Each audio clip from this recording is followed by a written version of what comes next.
Bonjour tout le monde, ici Monsieur Cacahuète et Zou qui est dans une autre pièce, et Carla, et Neige, et Terence, et Philippe, et l'école junior. Nous sommes tous là réunis dans ce magnifique jour de vendredi 13 décembre 2024, 14h44. Qui dit vendredi 13 dit ça fait peur ou ça fait pas peur. Et justement, on va prendre un sujet, ça fait peur, du moins moi ça me fait peur.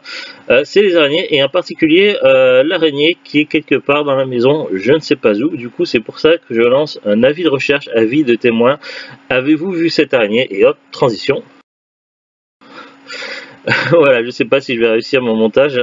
Ça va être compliqué, mais voilà. Donc, j'ai pris une photo sur internet qui semble ressembler relativement à l'araignée que j'ai aperçue, mais encore faut-il que ce soit vraiment celle-ci, parce qu'il existe d'autres araignées qui ressemblent à celles que j'ai aperçues et qui, contrairement à celles que j'ai aperçues, enfin, il y a des araignées qui se ressemblent beaucoup. Certains sont inoffensives, mais dans certains cas peuvent piquer et ça peut être plus ou moins grave.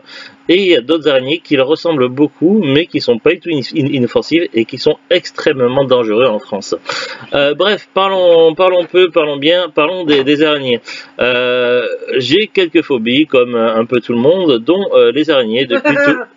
Non, mais tout le monde n'a pas forcément les araignées, mais parmi mes phobies, j'ai les araignées. Alors, je suis pas aussi phobique que Monsieur Monk de la série Monk, que j'adore, mais voilà, j'ai quand même quelques-unes de mes phobies. Tu peux la raconter Non, mais laisse-moi commencer par le début, s'il te plaît. En plus, si je reste trop longtemps, la caméra va planter. Il était une fois donc Monsieur Cacahuète qui était jeune, qui habitait à l'époque dans le sud-ouest de la France, un endroit où de ma plus grande jeunesse, j'ai pu côtoyer les araignées à mon plus grand désarroi et à de trop nombreuses reprises. Alors effectivement, il y avait les traditionnelles faucheuses, mais il y avait également les araignées beaucoup plus grosses de type mygale. Du moins, j'ai toujours dit faucheuse moi. Bref, donc oui, mais j'ai ma caméra qui plante au bout d'un moment si tu me laisses pas parler. Parce que j'ai mon CPU qui surchauffe à mort déjà. Donc voilà, donc il y avait les traditionnelles faucheuses, et puis voilà, tu m'as coupé dans mon élan. Et puis il y avait les araignées beaucoup plus grosses qui ressemblaient beaucoup aux mygales que l'on pouvait voir à la télé, et qui était très coquine, très taquine, et malheureusement, évidemment, j'en ai fait les frais. Évidemment, je ne sais trop comment, mais j'avais un genre de sixième sens qui faisait que à chaque fois, à un moment donné, il y avait quelque chose qui résonnait dans ma tête, qui faisait tilt, et du coup, j'observais mieux autour de moi, et à chaque fois, j'arrivais à déjouer les plans des araignées, un peu comme un sixième sens. Pourtant, je n'ai pas été piqué par la même araignée que Spider-Man, mais bref. Donc, du coup, j'ai pu constater que les araignées semblent gourmandes et attirées par le sucré, notamment les bonbons. À plusieurs reprises, quand j'avais des sachets de bonbons ouverts, entamés, je me retrouvais au moment où je voulais mettre la main dans le sachet de bonbons, de trouver à l'intérieur une grosse araignée, mais vraiment une très grosse araignée. Et je parle pas des araignées longilines avec des longues pattes, mais je parle vraiment des grosses araignées de type mygale. J'ai déjà eu le cas également dans la maison où j'allais dans une pièce, puis d'un coup, pareil, mon sixième sens qui s'active, je recule de 3 pas, je lève la tête, et la fameuse araignée du type mygale qui commençait à descendre et qui allait me tomber dessus si j'avais pas reculé juste avant. Évidemment, donc les araignées de type faucheuse, quand j'étais gamin, donc j'utilisais la technique de je prends un chausson et je le lance en espérant que ça fonctionne. Évidemment, mais pour les autres, c'était beaucoup plus délicat. Et je n'ai jamais su vraiment comment les gérer, à part évidemment la super technique de la fuite, très efficace, sauf que du coup l'araignée elle est toujours là quelque part, et ça c'est moins sympa. J'ai également découvert aussi qu'il y avait des espèces très colorées d'araignées également, mais différents. Donc là j'ai parlé des faucheuses et des araignées de type mygale, mais également dans le sud-ouest. Dans le sud-ouest de la France, dans les endroits où il y avait des baies de type des mûres, des framboises ou autres, ou même dans les champs de maïs, j'ai pu constater à de nombreuses reprises de trouver des araignées vraiment très colorées, des grosses araignées avec des gros ventres de couleurs assez flashy de type vert, rose, jaune, avec des rayures, etc. Et du coup, ces araignées, elles m'inspirent pas confiance et je sais pas ce qu'elles foutent avec les fruits. Alors, est-ce qu'elles bouffent des fruits ou est-ce qu'elles savent que c'est un truc qui va attirer les insectes et qu'elles se mettent là en préparant pour avoir leur proie? Je sais pas, mais si c'est ça, c'est vraiment c'est vicieux. Bref, j'adore les animaux, j'aime pas les araignées. Mais je ne veux pas forcément non plus leur faire du mal. J'ai eu, du coup, j'ai eu beaucoup de raisons de quitter le sud-ouest de la France pour aller plutôt vers le nord. J'ai pas mal déménagé depuis l'âge de 18 ans. Et généralement, ça se passait bien avec les araignées. D'ailleurs, c'est vrai que parmi mes traumatismes d'enfance, j'ai vraiment trois films de télévision qui m'ont terrifié et qui m'ont je sais pas comment dire, mais qui ont été les films qui m'ont le plus posé de problèmes par la suite. Dans l'ordre des films, donc il y avait en position numéro 3 le téléfilm en deux parties, ça il est revenu. Donc un film qui fait adorer les clowns ou pas. Et malgré tout, chaque fois qu'il passait à la télé, je ne pouvais m'empêcher de le regarder comme hypnotisé. Mais voilà, après ça, t'as plus trop envie d'aller voir les clowns. J'ai jamais voulu voir le remake et ça ne m'intéresse pas du tout. C'est vrai que le téléfilm en soi de l'époque des années 90 c'est tellement culte, mais ça c'est un autre débat. Deuxième position, il y avait le film Creepshow 2 qui était découpé en trois parties et l'une des parties contenait un mini-film où des jeunes allaient au bord d'un lac sur un radeau et il y avait une espèce d'algue bizarre qui était en fait un monstre et qui se mettait à manger les jeunes. Du coup, à chaque fois que j'allais me baigner dans un lac, dès que je voyais des algues, j'étais pas super fan quoi. Ça, c'était le numéro 2. Et le numéro 1, évidemment, c'était le fameux et très célèbre film Arachnophobia, qui est vraiment horrible en soi, et que je ne veux plus jamais en entendre parler ni le revoir, et qui est terrifiant, avec un type d'araignée assez spécial qui était ramené de je sais plus où, qui est arrivé je sais pas où et qui allait dans le popcorn de la dame, qui tuait des gens et après à un moment donné il y avait un passage avec un nid dans une cave ou je sais plus quoi dans mes souvenirs et ça partait vraiment dans le super glauque. Bref, donc un film en soi terrifiant. Pour en revenir aux araignées, donc bon il y avait ces films et puis voilà donc après moult déménagements, après être passé par différentes régions, 92, 93, Normandie, Bourgogne, etc. Puis la région actuelle, jusqu'à présent, j'ai pas eu trop de problèmes, et en général, j'évitais la campagne et j'allais plutôt m'installer en ville, c'est plutôt bien. Et du coup, les araignées, généralement, t'en vois pas forcément beaucoup, voire une faucheuse à l'occasion, mais sans plus. Sauf que là, je sais pas ce qui s'est passé, mais il y avait une araignée qui m'a fait grave flipper et que j'ai trouvé, enfin qui m'a trouvé aux toilettes. Évidemment, l'heure était importante puisque il fallait bien faire caca et donc du coup c'était un moment grave et solennel. J'étais en pleine concentration et il fallait vraiment que je garde tout mon esprit à moi-même, tellement la tâche était difficile et dure. Jeu de mots pourri, mais bon voilà, c'était tentant. Bref, du coup, mon sixième sens s'est activé. C'était entre la période transition de cette année où il faisait chaud et il faisait moins chaud, donc entre l'été et pas l'été, donc automne ou hiver, je sais plus. Donc du coup, sixième sens qui s'active, je me lève des toilettes, je fais quelques pas, je me retourne et voilà cette araignée monstrueuse qui était là. Et du coup, j'étais comme paralysé par la peur, je la regardais pour voir, elle avait l'air de vouloir bouger, je sais pas ce qu'elle voulait, mais je n'avais pas l'impression qu'elle avait de bonnes intentions pour moi. Du coup, qu'est-ce que j'ai fait? Donc, possibilité numéro 1, essayer de discuter avec cette araignée et voir si on pouvait arriver à un compromis. Option numéro 2, tout simplement aller en mode combat contre l'araignée. Et option numéro 3. Donc évidemment les options numéro 1 et 2 étaient hors de question. L'option numéro 3 c'était partir de la pièce et dire Zou, viens vite, viens voir, tu peux pas gérer ce truc. Donc évidemment, après avoir réussi à convaincre Zou de se déplacer, elle est arrivée et évidemment l'araignée était plus là. Et vous comprenez mon problème, c'est-à-dire que cette araignée, je ne l'ai pas vue depuis. On a quand même 2 chambres, un salon, une cuisine, une salle de bain, des toilettes et un couloir. Cette araignée terrifiante et qui me terrifie, elle se trouve quelque part et je n'ai pas la moindre idée de où. D'où mon avis de recherche. Où est cette araignée?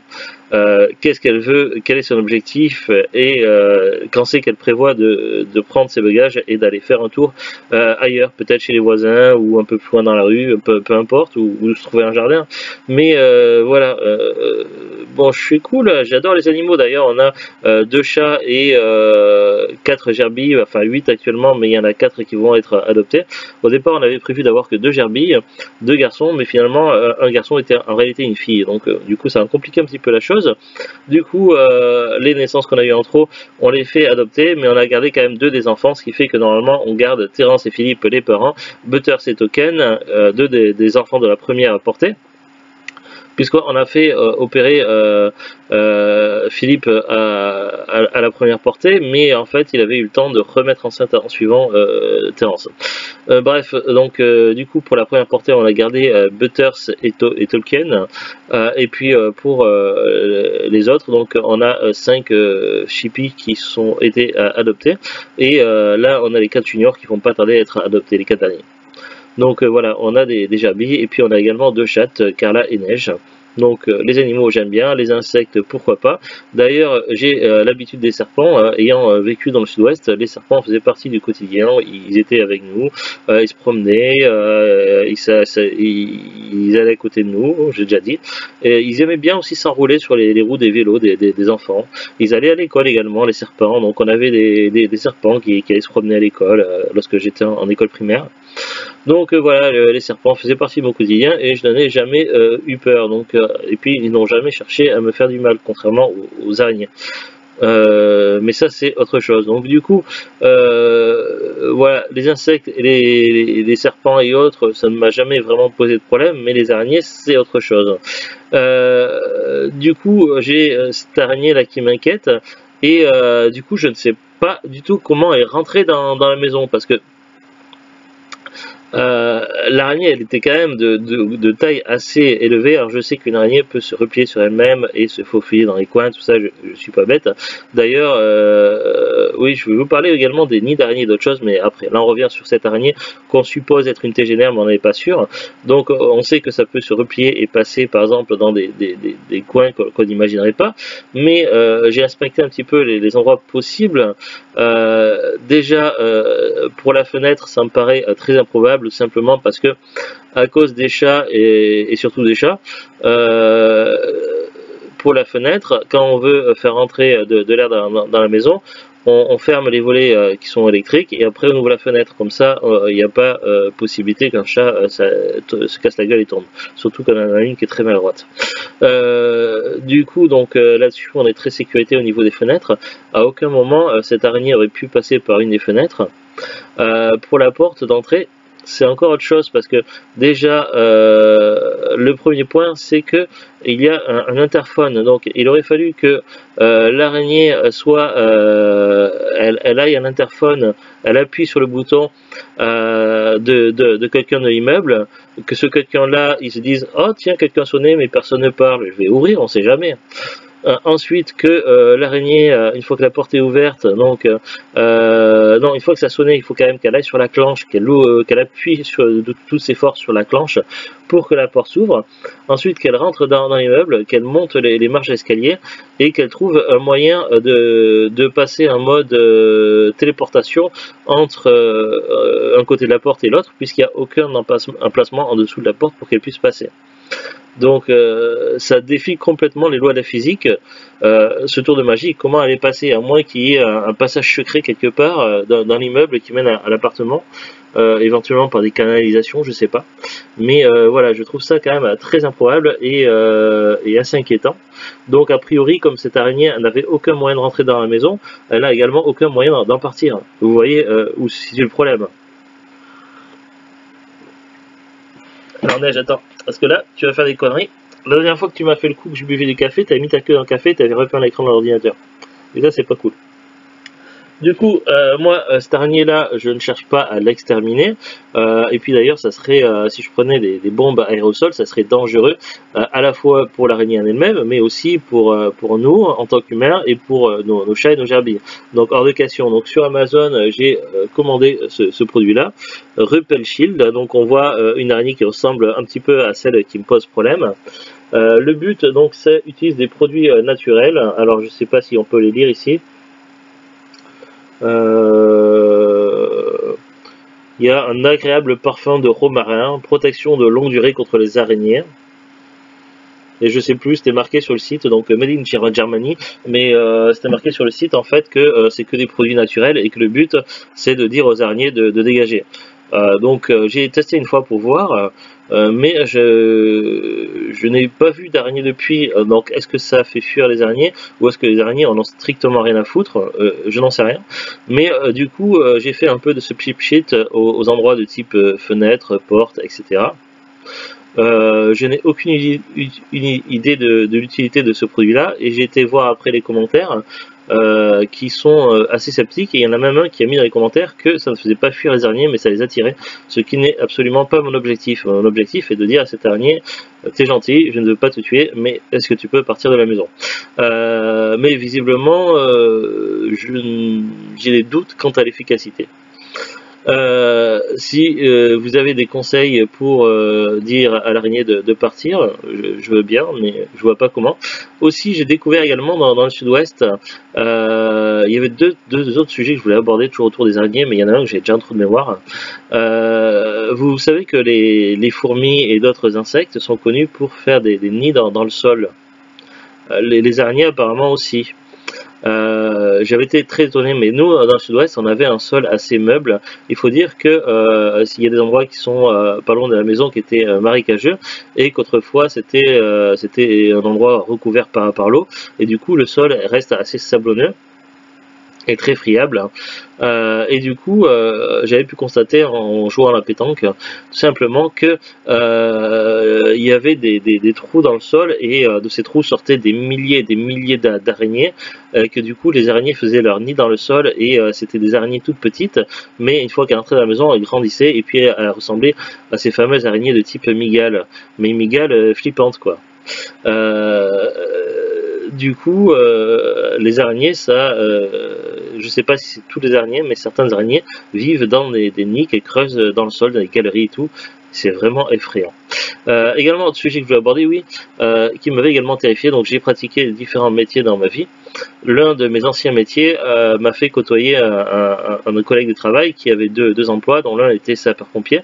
Et il m'a raconté un témoignage en région parisienne quand il était allé se rendre pour voir quelqu'un à l'hôpital, donc je ne sais plus quel hôpital.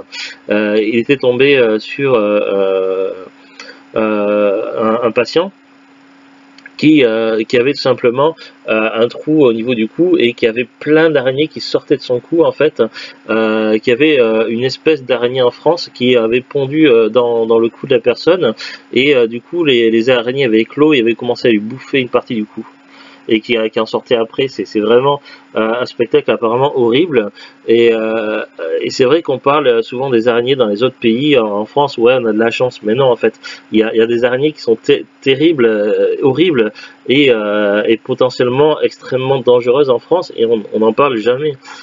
Et en plus, il y a des nouvelles araignées qui voyagent. J'ai lu un article, des araignées d'Asie qui se baladent, qui ont des capacités pour presque voler dans le ciel et qui immigrent, qui vont aux États-Unis, après au Canada. On ne sait pas encore pour l'Europe, mais apparemment elles sont dangereuses et elles prévoient peut-être de conquérir le monde. Donc voilà, donc ça aussi c'est inquiétant. Que dire de plus? Donc je sais pas quelle espèce de type d'araignée j'ai qui se balade dans la maison. Je ne l'ai pas revu depuis cette fameuse histoire des toilettes. Je sais pas si c'est une de ces araignées qui peut piquer, me mettre dans le coma et me tuer et puis après me bouffer pendant que je serai mort. Donc voilà, c'est quand même absolument terrifiant et horrible. Et du coup, qu'est-ce que je pourrais faire dans cette situation et qu'est-ce que vous me conseillez de faire? Parce que je n'ai pas envie de mourir de mort par araignée, tout simplement. Après également, je m'inquiète aussi pour mes animaux parce que Carla a peur des araignées. Neige que l'on voit ici, elle n'en a pas peur, elle chasse les petits insectes, mais face à une araignée si grosse, ça pourrait être assez dangereux pour elle. Et puis je m'inquiète également pour les gerbilles. Alors elles ont leur propre terrarium. Normalement, l'araignée n'a pas accès aux gerbilles, mais l'araignée normalement, elle n'aurait jamais pu rentrer dans la maison. Et là, visiblement, elle s'est téléportée dans la maison. Donc, du coup, je m'inquiète également pour les gerbilles. Donc, j'ai pas envie qu'elles s'amusent à les bouffer. Voilà. Donc, j'ai cette araignée et je veux qu'elle aille se promener, faire sa vie d'araignée, mais dans un autre appartement ou je sais pas. Voilà, donc c'est une de mes phobies que je tenais à faire partager. En même temps, ça me permet de tester des réglages sur OBS Studio, voir si ça déconne pas trop. Dites-moi si la vidéo paraît assez fluide ou pas. Voilà, à très bientôt tout le monde. Salut, au revoir.